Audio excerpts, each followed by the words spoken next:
Isa sa pinaka-exciting na mangyayari po, syempre right after the rapture, meron pong mas exciting dyan. Ito po yung millennial kingdom ng Panginoong Hesukristo. Wherein, hulaan niyo, sino kasama niya maghahari? Perfect. Tayo po. Tayo po mga believers niya. Kasama po niya tayo. Sa kanya pong pagparitong muli, unang-una po puksain niyang Antikristo at ang bulaang propeta, tayo po ay nasa kanyang likod. Tayo po ang kanyang kasama. So hindi niyo ba naiisip kung gaano kalaking pribilehiyo ang maging believer ni Jesus? Hindi ba kayo nagpapasalamat? Minsan may mga pinagdadaanan tayo, may mga problema and all that, you know what?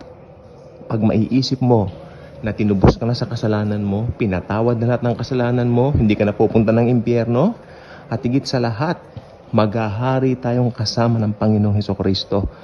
Hindi ba gumagaan ang pakiramdam mo upon learning or realizing rather the truth na talagang napakaganda at walang kapara, walang katulad at walang makakatulad. Lahat ng bagay sa mundong ito ay temporary lamang po. Sabi ng Biblia, we walk by faith, not by sight.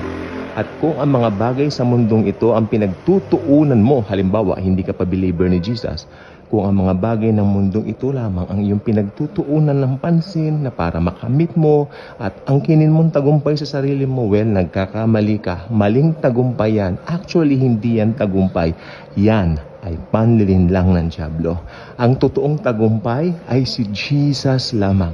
If you have Jesus, you have everything. Isang napakagandang katotohanan ang binitawan at namutawi sa bibig ng isa sa ating mga sister sa Lord nung kami po ay merong tinatawag na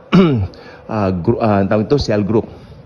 Dahil dito, kami po ay nag-aaral ng Biblia, nagba-Bible study kami at nag-sharing po kami kung ano ang ginagawa ng Lord sa mga buhay-buhay namin. At isa po sa mga pinakamagandang, marami nag-share that night but there's some